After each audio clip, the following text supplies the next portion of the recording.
ఒకప్పుడు అందరూ వరే తినేవాళ్ళం.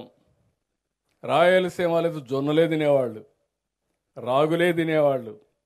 ఎప్పుడైనా పెద్ద పెద్ద కుటుంబాలు మాత్రం రైస్ తినేవాళ్ళు.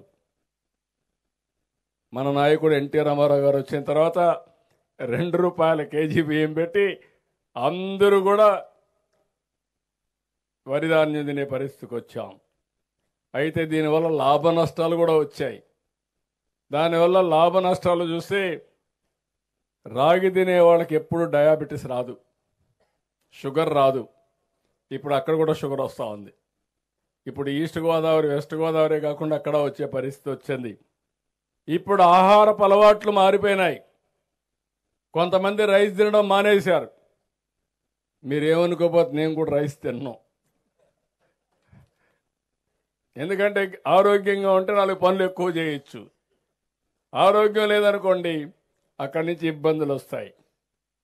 డయాబెటీస్ అనేది, షుగర్ అనేది గేట్వే. ఒకసారి మీకు కానీ షుగర్ వస్తే అన్ని జబ్బులు వస్తాయి. కిడ్నీ ఫెయిల్ అయితే ఇమ్మీడియట్గా డయాలసిస్ రావాలి.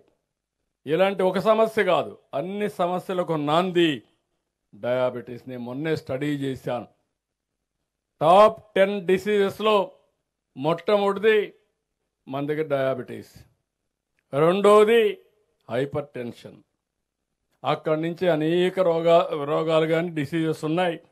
దానిపైన కూడా తొందరలోనే మీరు చూస్తే నేను ఒక ప్రాజెక్ట్ తీసుకొస్తున్నా, Sanjeevani project. Big game changer. ప్రతి ఒక్కరి హెల్త్ రికార్డ్స్ మెయింటైన్ చేస్తాం. ఎవరైతే ఇలాంటి సమస్యలుంటే వాళ్ళందరికీ 3 నెలలకు ఒకసారి క్లినికల్ టెస్టులన్నీ చేసి మీరు ఏం తినాలి, ఏం తినకూడదు, ఏ మందు వాడాలి అనునిత్యం మీకు చెప్పే బాధ్యత, ప్రపంచంలో ఉండే నాలెడ్జ్ని మీ ఇంటి దగ్గర మీకు అందించే బాధ్యత తీసుకొస్తున్నాం.